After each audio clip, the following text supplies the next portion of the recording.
What's up with this internet shit? Scrapple TV. Hi, I'm Heather Barton. I'm Richie Antipuna. And this is Kenzo News.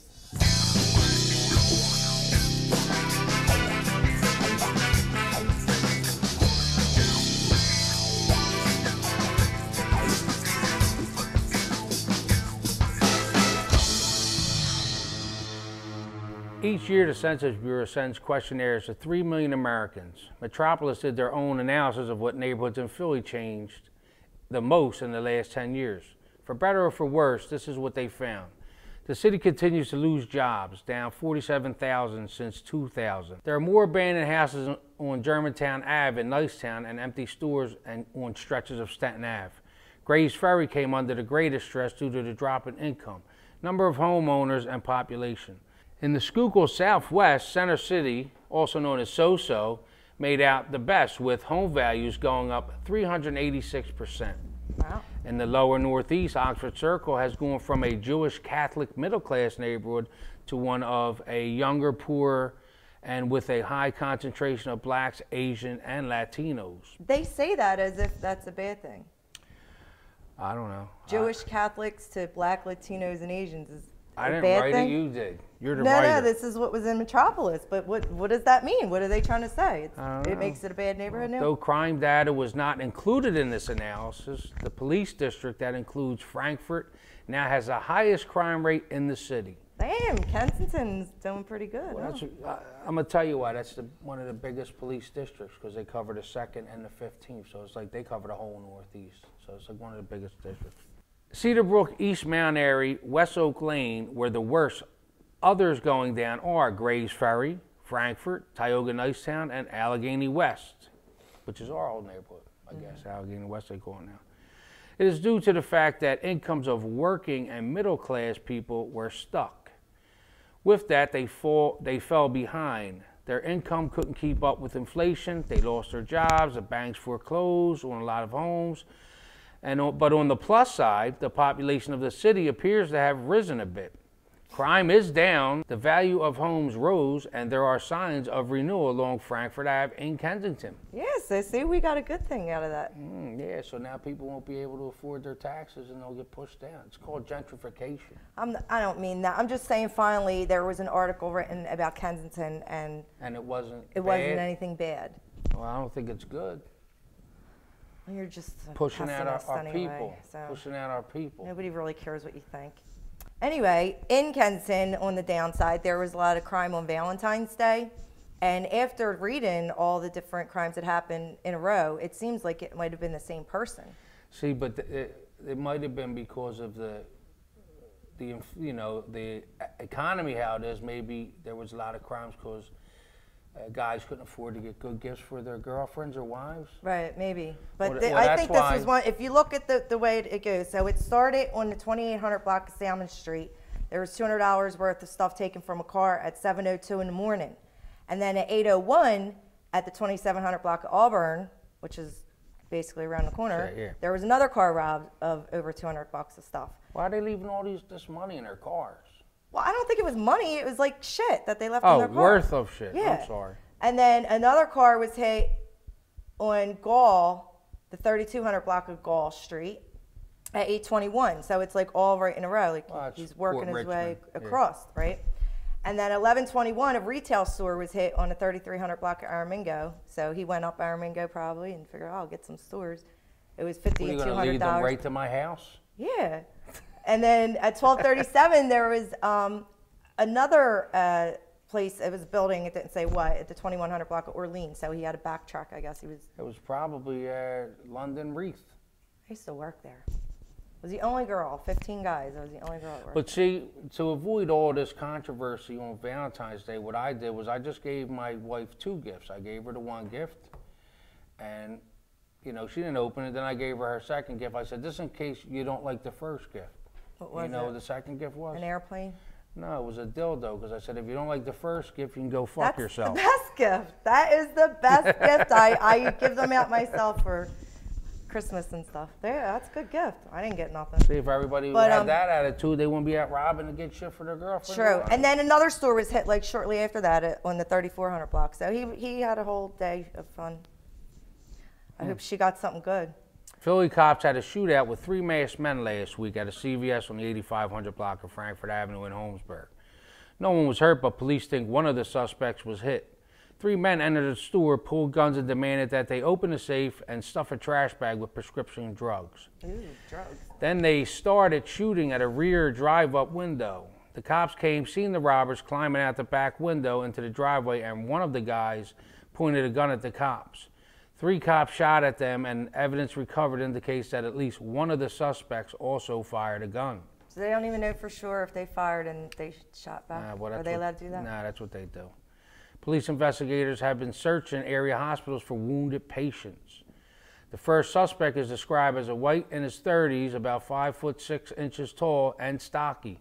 He wore a dark mask and a black jacket and carried a gun. Sounds like you. Second suspect is white in his late 30s or early 40s and about 6 foot tall. He wore a light tan mask, black pants, and black jacket. He had a large nose and carried a BB gun. A large nose? Yes.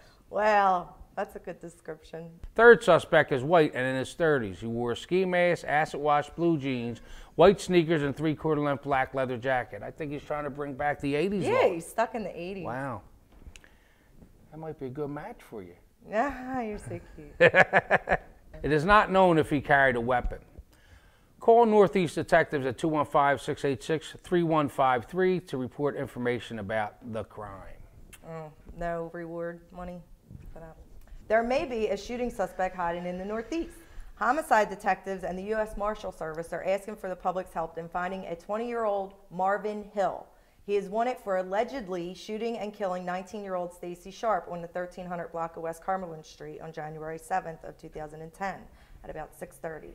His last known address was on the 1200 block of Firth Street, a short distance from the shooting scene. Witnesses helped police identify Hill as the shooter. Although they still don't know why he did it, the investigators recently got information that Hill may be staying in the area of Ron and the Boulevard. So if you live there, you might want to look for him. He has a $ tattoo on his neck and 2 tattoos on his upper chest that show hands with the middle fingers up. And he has tattoos on his forearms too, so check out for that. There's a $1,000 reward, so call 686-3068 if you have any tips on that, and you can get y'all money. Or just wait till it goes up to like 100,000 and then call him. They ain't gonna get 100,000 for a guy like that. He didn't kill anybody important, probably. All so. right. Surprised Anyway, they even mentioned the guy's name who he killed. It was a girl, right? Jamie? No, it was a guy, Stacy. But Stacy. that's also a guy's name. All right. Well, the Philadelphia Police Department has released new details about a crash involving a patrol vehicle and a civilian car in Tacony on February 7th. 2 police officers and a 21-year-old man were hospitalized after they crashed at about 2:45 a.m. on Torresdale in Princeton.